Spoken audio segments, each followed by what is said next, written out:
Henri de Maupassant, Histoire d'un chien. Le Gaulois, 2 juin 1881.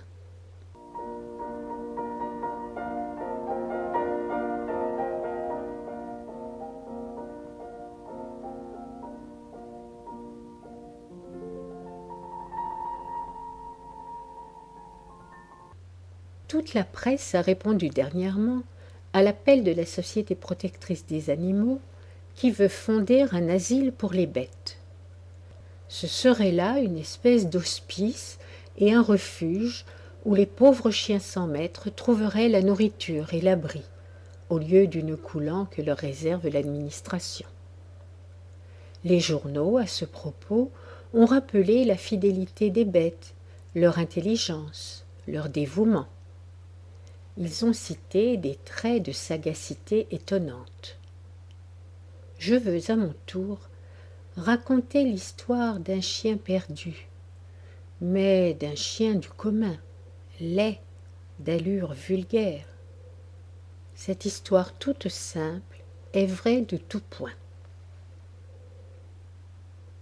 Dans la banlieue de Paris, sur les bords de la Seine, vit une famille de bourgeois riches.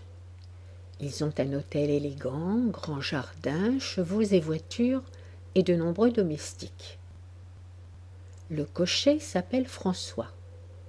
C'est un gars de la campagne, à moitié dégourdi seulement, un peu lourdeau, épais, obtus et bon garçon. Comme il rentrait un soir chez ses maîtres, un chien se mit à le suivre. Il n'y prit point garde d'abord. Mais l'obstination de la bête à marcher sur ses talons le fit bientôt se retourner. Il regarda s'il connaissait ce chien, mais non, il ne l'avait jamais vu.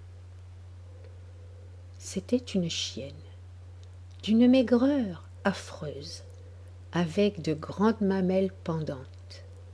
Elle trottinait derrière l'homme d'un air lamentable et affamé, la queue serrée entre les pattes, les oreilles collées contre la tête.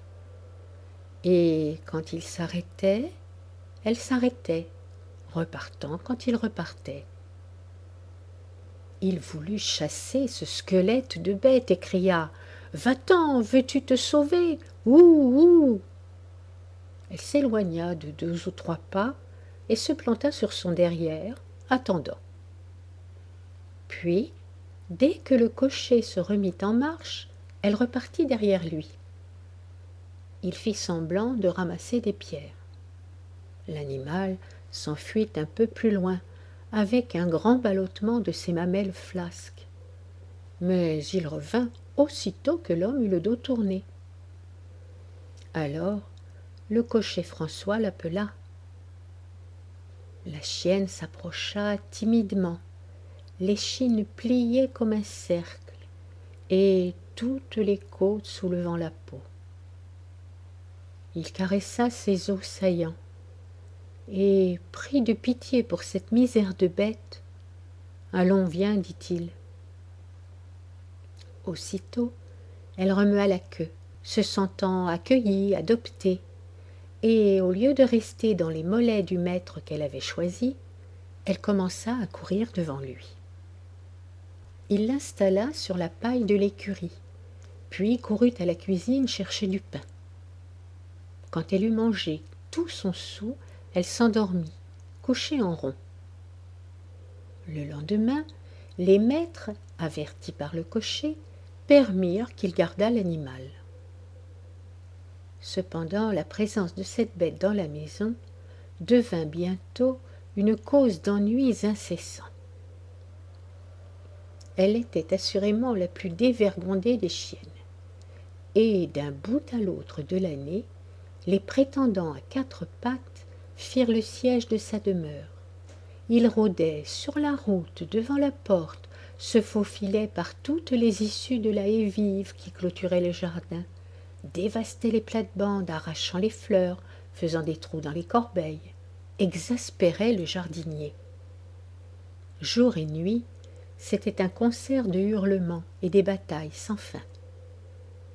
Les maîtres trouvaient jusque dans l'escalier tantôt de petits roquets à queue empanachée, des chiens jaunes, rôdeurs de bornes, vivant d'ordures, tantôt des terre-neuves énormes à poils frisés, des caniches moustachus, tous les échantillons de la race aboyante. La chienne, que François avait sans malice appelée Cocotte, et elle méritait son nom, recevait tous ces hommages, et elle produisait avec une fécondité vraiment phénoménale des multitudes de petits chiens, de toutes les espèces connues. Tous les 4 mois, le cocher allait à la rivière noyer une demi-douzaine d'êtres grouillants qui piaulaient déjà et ressemblaient à des crapauds. Cocotte était maintenant devenue énorme. Autant elle avait été maigre, autant elle était obèse, avec un ventre gonflé, sous lequel traînaient toujours ses longues mamelles ballottantes. Elle avait engraissé tout d'un coup, en quelques jours, et elle marchait avec peine, les pattes écartées à la façon des gens trop gros, la gueule ouverte pour souffler, et exténuée aussitôt qu'elle s'était promenée 10 minutes. Le cocher François disait d'elle: « C'est une bonne bête pour sûr, mais qu'est, ma foi, bien déréglée. » Le jardinier se plaignait tous les jours. La cuisinière en fit autant. Elle trouvait des chiens sous son fourneau, sous les chaises, dans la soupente au charbon, et ils volaient tout ce qui traînait. Le maître ordonna à François de se débarrasser de Cocotte. Le domestique désespéré pleura, mais il dut obéir. Il offrit la chienne à tout le monde. Personne n'en voulut. Il essaya de la perdre. Elle revint. Un voyageur de commerce la mit dans le coffre de sa voiture pour la lâcher dans une ville éloignée. La chienne retrouva sa route, et malgré sa bedaine tombante, sans manger sans doute, en un jour elle fut de retour, et elle rentra tranquillement se coucher dans son écurie. Cette fois le maître se fâcha, et ayant appelé François, lui dit avec colère: « Si vous ne me flanquez pas cette bête à l'eau avant demain, je vous fiche à la porte, entendez-vous » L'homme fut atterré. Il adorait Cocotte. Il remonta dans sa chambre, s'assit sur son lit, puis fit sa malle pour partir. Mais il réfléchit qu'une place nouvelle serait impossible à trouver, car personne ne voudrait de lui tant qu'il traînerait sur ses talons cette chienne, toujours suivie d'un régiment de chiens. Donc il fallait s'en défaire. Il ne pouvait la placer, il ne pouvait la perdre. La rivière était le seul moyen. Alors, il pensa à donner 20 sous à quelqu'un pour accomplir l'exécution. Mais à cette pensée, un chagrin aigu lui vint. Il réfléchit qu'un autre, peut-être, la ferait souffrir, la battrait en route, lui rendrait dur les derniers moments, lui laisserait comprendre qu'on voulait la tuer, car elle comprenait tout, cette bête. Et il se décida à faire la chose lui-même. Il ne dormit pas. Dès l'aube, il fut debout, et, s'emparant d'une forte corde, il alla chercher Cocotte. Elle se leva lentement, se secoua, étira ses membres et vint fêter son maître. Alors il s'assit, et, la prenant sur ses genoux, la caressa longtemps, l'embrassa sur le museau, puis, se levant, il dit « Viens !» Et elle remua la queue, comprenant qu'on allait sortir. Ils gagnèrent la berge, et il choisit une place où l'eau semblait profonde. Alors, il noua un bout de la corde au cou de la bête, et, en ramassant une grosse pierre, l'attacha à l'autre bout. Après quoi, il saisit la chienne en ses bras et la baisa furieusement, comme une personne qu'on va quitter. Il la tenait serrée sur sa poitrine, la berçait, et elle se laissait faire, en grognant de satisfaction. 10 fois il voulut la jeter.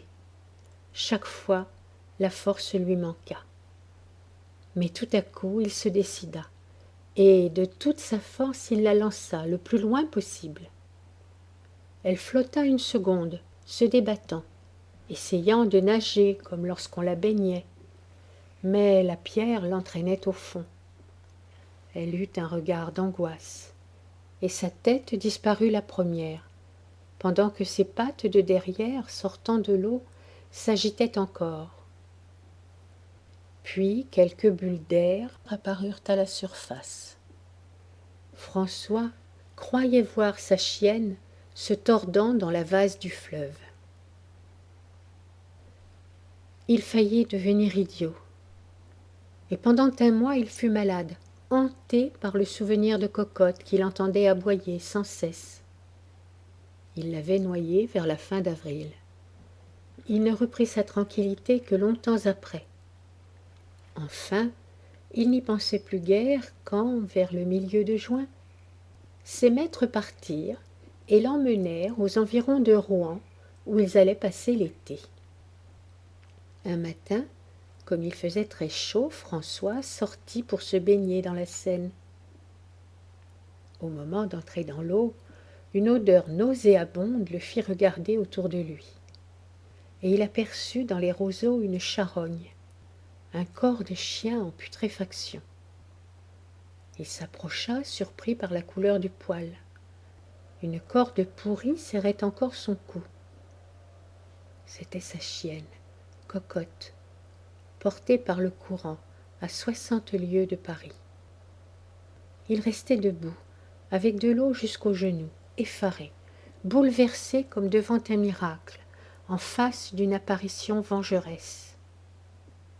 Il se rhabilla tout de suite, et pris d'une peur folle, se mit à marcher au hasard devant lui, la tête perdue. Il erra tout le jour ainsi, et le soir venu demanda sa route qu'il ne retrouvait pas. Jamais depuis, il n'a osé toucher un chien. Cette histoire n'a qu'un mérite. Elle est vraie, entièrement vraie.